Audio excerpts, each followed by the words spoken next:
سورہ صبا آیت نمبر 3. اعوذ باللہ السمیع العلیم من الشیطان الرجیم من حمزه ونفخه ونفثه. وقال الذين كفروا لا تأتينا الساعة قل بلى وربي لتأتينكم عالم الغيب لا يعزب عنه مثقال ذرة في السماوات ولا في الأرض ولا أصغر من ذلك ولا أكبر إلا في كتاب مبين ليجزي الذين آمنوا وعملوا الصالحات أولئك لهم مغفرة ورزق كريم والذين سعوا في آياتنا معاجزين أولئك لهم عذاب من رجز أليم.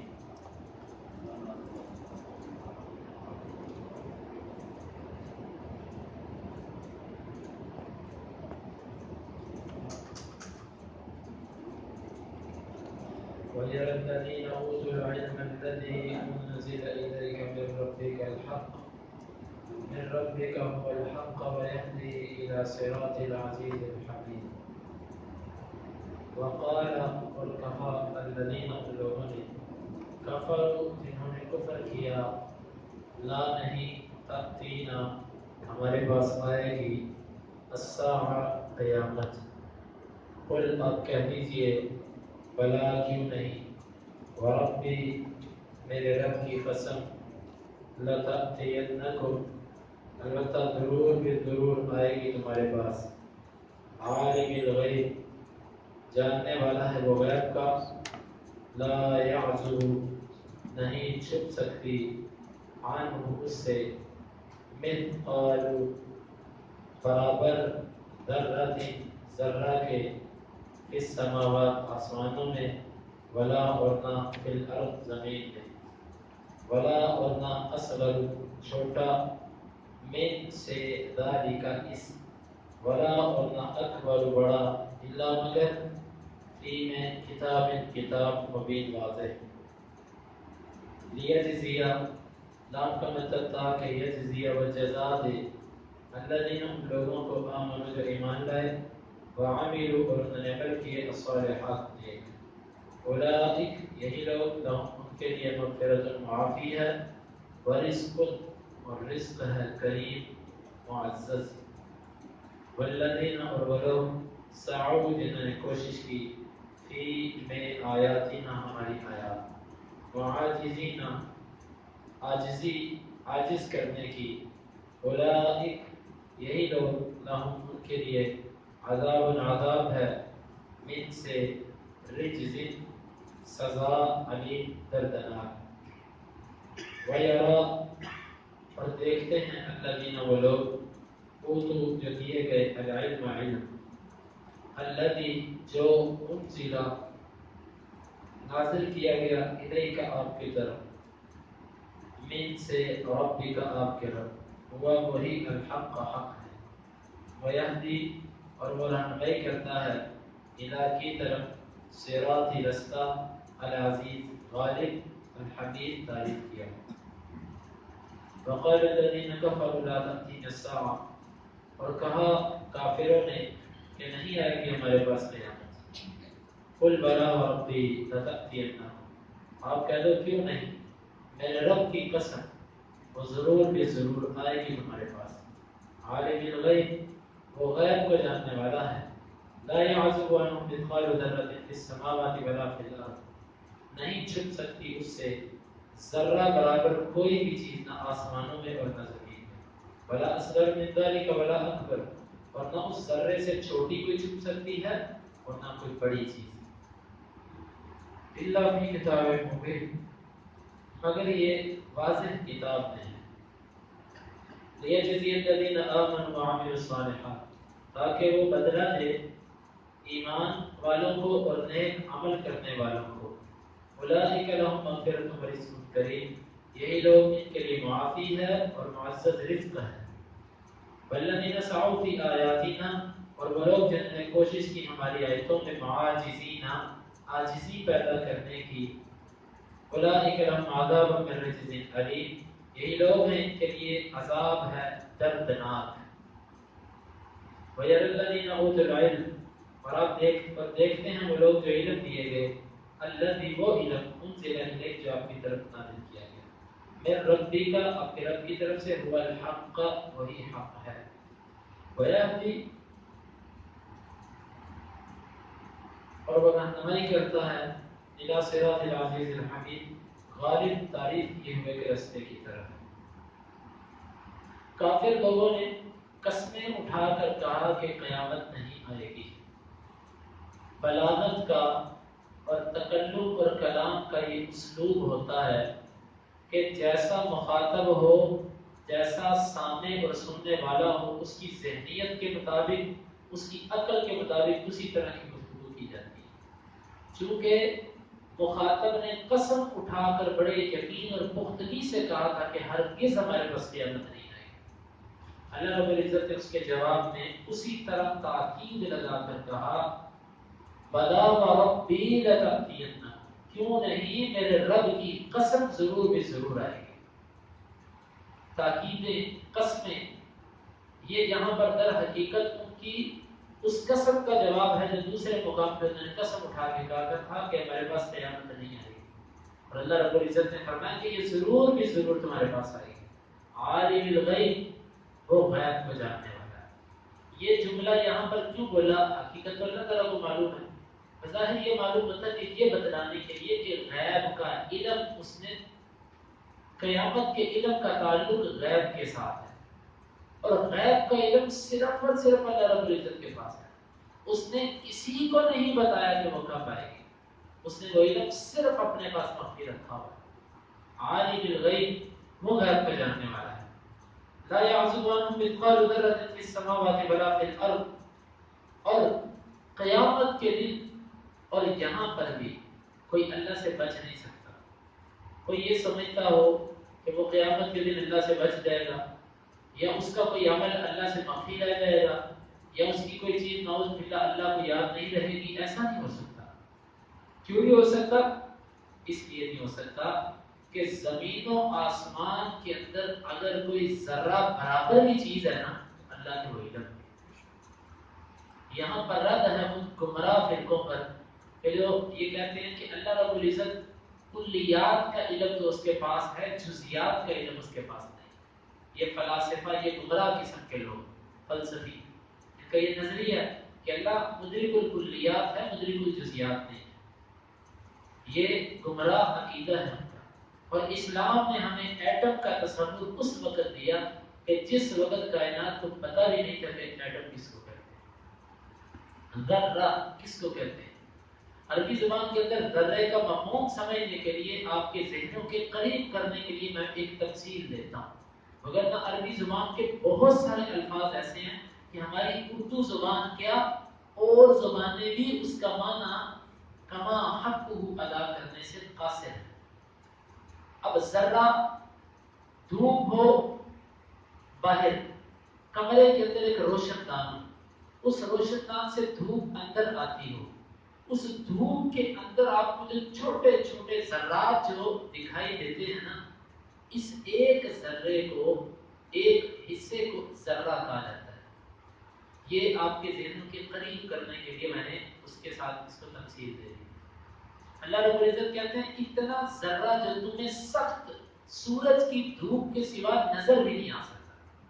بلکہ وہی ذرہ اگر تم باہر نکل جاؤ تو بھی تمہیں نظر نہیں آئے گا۔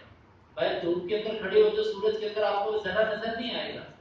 لیکن وہ ذرہ جب ایک مخصوص جگہ سے آئے اور دائیں بائیں اس کے اندھیرا ہو، پھر وہ آپ کو نظر آ سکتا ہے۔ جو تمہیں اتنی شروط اور حدود اور قیود کے ساتھ وہ ذرہ نظر آتا ہے،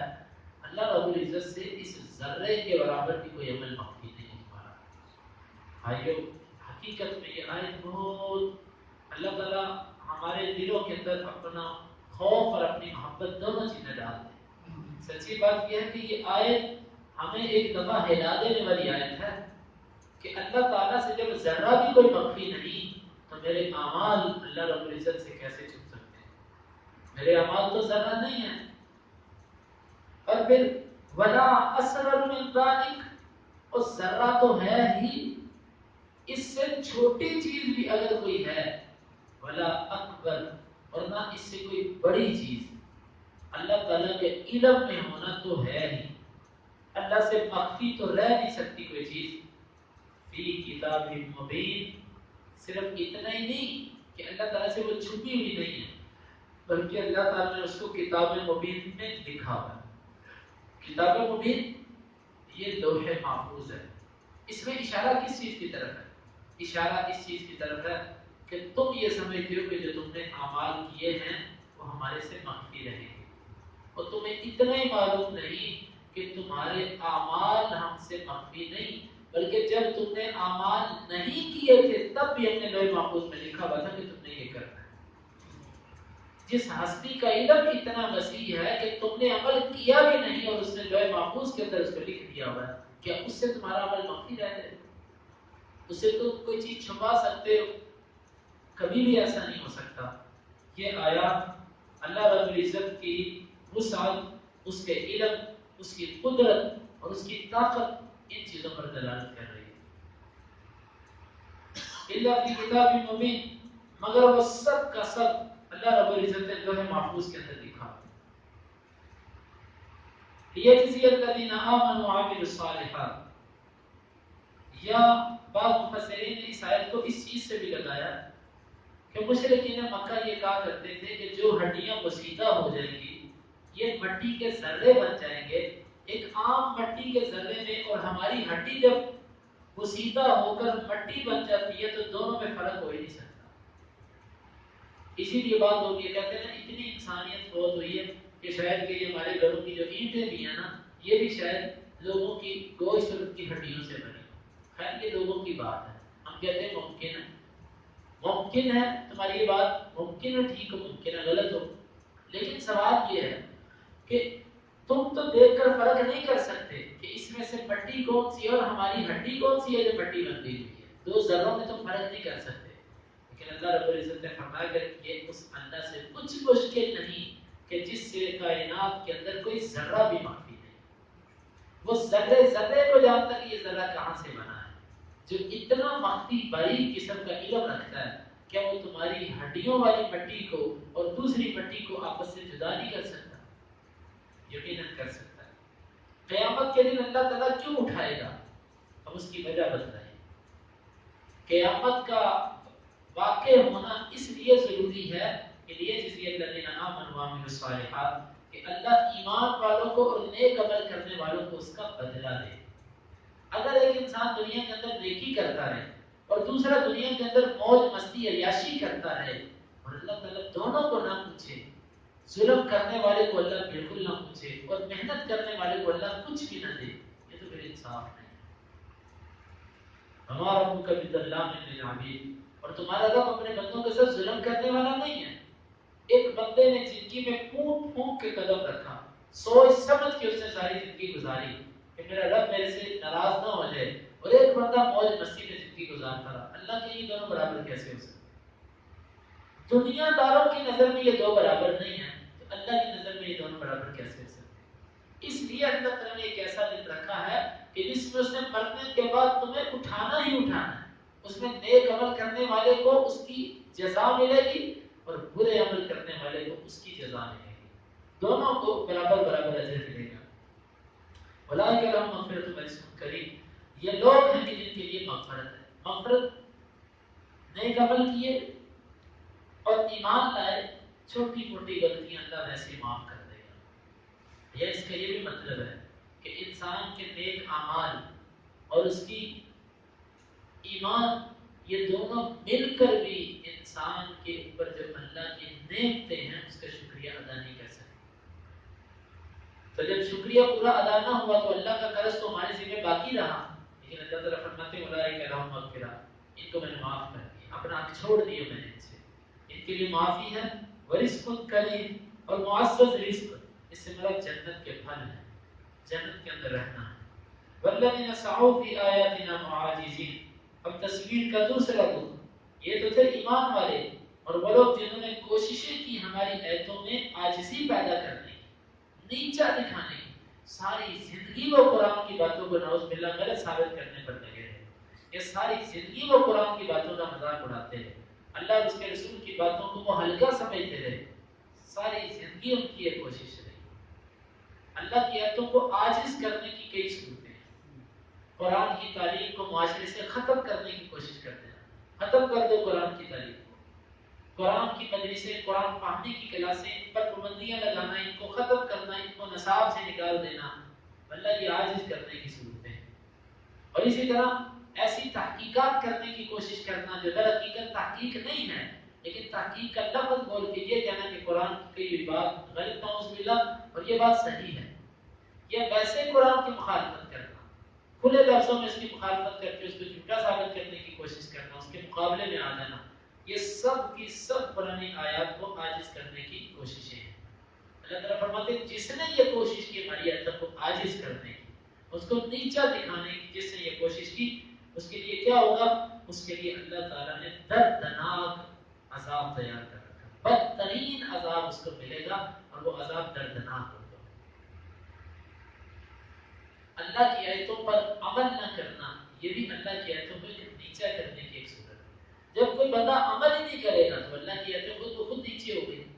جب میں نے اپنی زندگی میں اللہ کی آیتوں پہ عمل چھوڑ دیا، اپنے گھر میں اس پہ عمل چھوڑ دیا، اپنے کاروبار اور دکان اور معاملے میں اس پر میں نے عمل چھوڑ دیا، میں نے تو اللہ کی آیتوں کو نیچے کر دیا، تو پھر میں تو ان لوگوں میں شامل ہو گیا۔ بھائیو، ہم جب قرآن پڑھیں تو ہم مت سوچیں یہودیوں عیسائیوں کو، بنی اسرائیل کو یہاں پر موجود نہیں ہے، نہ کوئی یہاں پر صرف یہودی ہے، نہ کوئی عیسائی ہے، اور نہ یہاں پر کوئی کافر ہے، اور نہ مشرکین مکہ میں سے کوئی۔ یہ قرآن مجھے اور آپ کو خطاب کر رہا ہے۔ اب یہ خطاب مجھے اور آپ کو ہے کہ میں نے کہاں کہاں قرآن کو نیچے کرنے کی کوشش کی،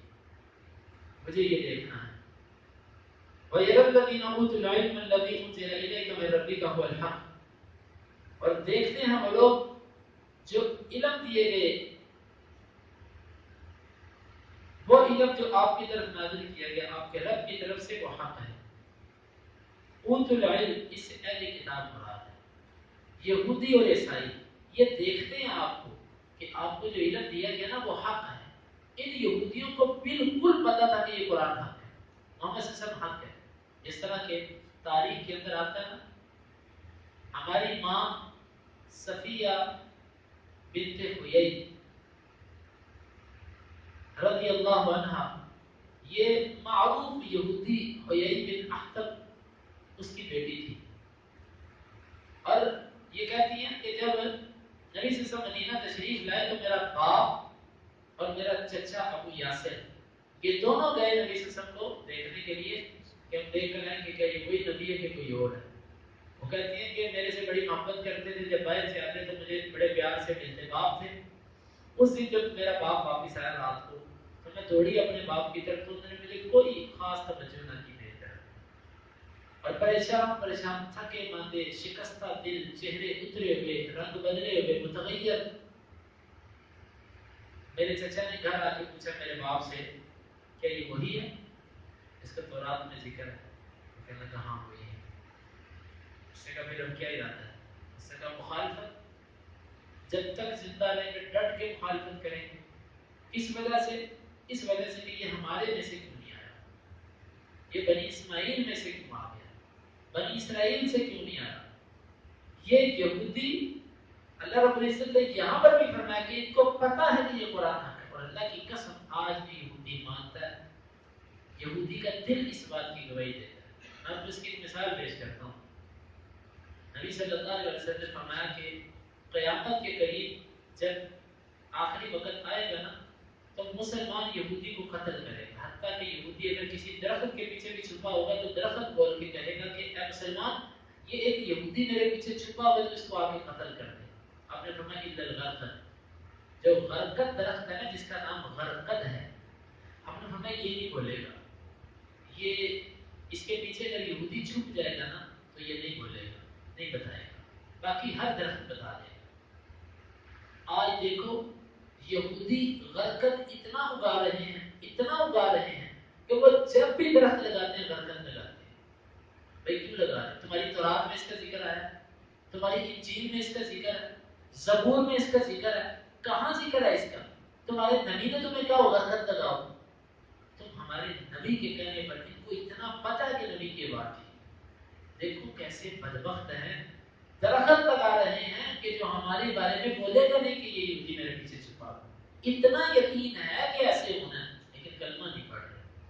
بھائیو سچی بات یہ ہے کہ اسلام کی توفیق مل جانا، یہ جو آپ مسجد میں بیٹھے ہیں نا، میں اور آپ، نہ آپ کا کمال ہے نہ میرا کمال ہے، بس مالک ہمارے پر فضل ہے۔ اور اللہ کی قسم ساری زندگی روتے رہیں، صرف اس بات کا شکر ادا کریں اس نے میں مسلمان کے گھر میں پیدا کیا اور پھر مسجد میں آنے کی توفیق دی اور عقیدہ توحید کی سمجھ دی۔ ہم ساری زندگی اس کا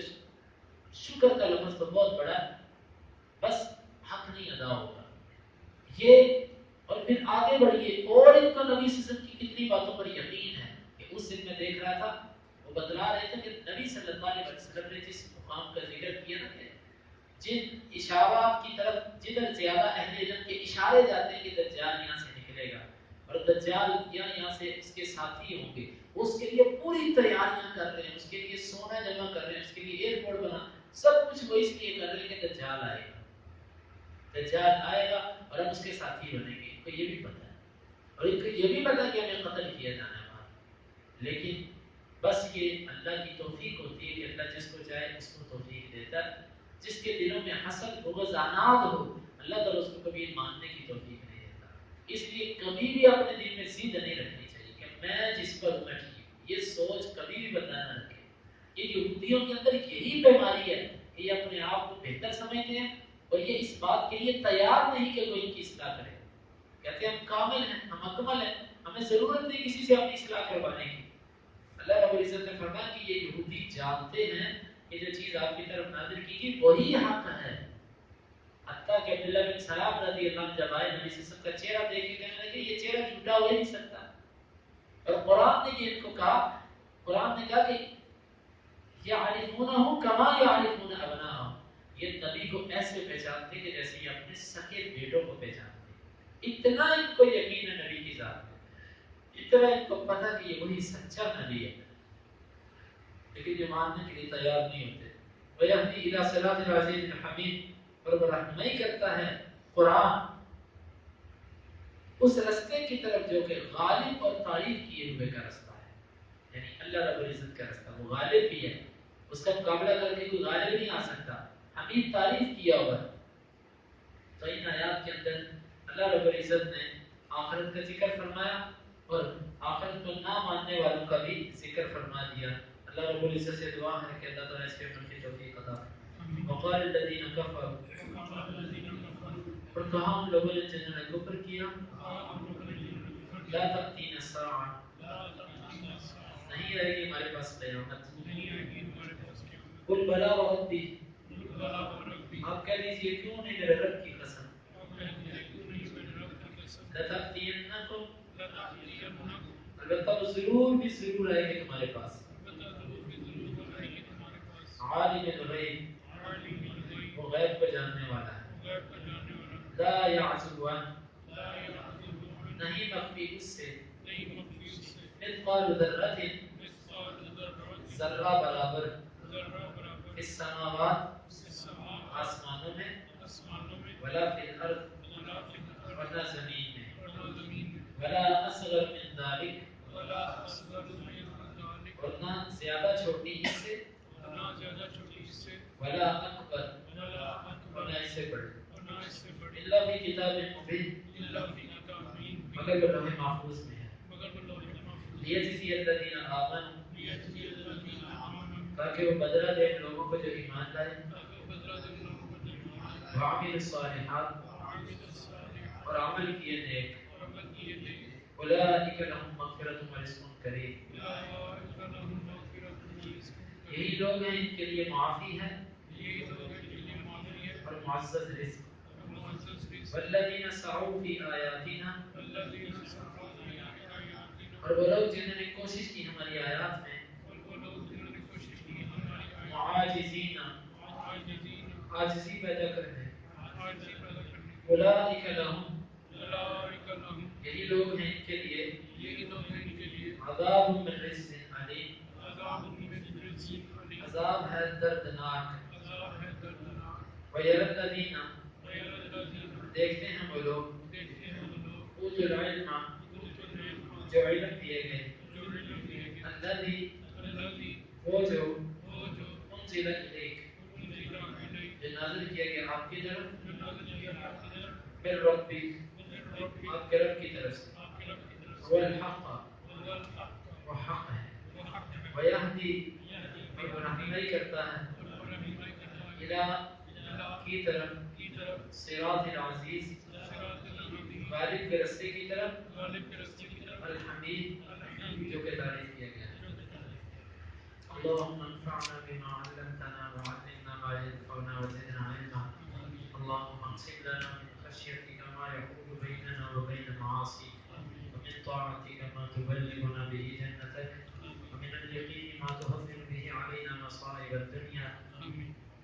متعنا اللهم بأسماعنا وأبصارنا وقوتنا أبدا ما أحييتنا واجعله الوارث منا واجعل ثأرنا على من ظلمنا ولا تجعل مصيبتنا في ديننا ولا تجعل الدنيا أكبر همنا ولا مبلغ علمنا ولا تسلط علينا من لا يرحمنا وآخر دعوانا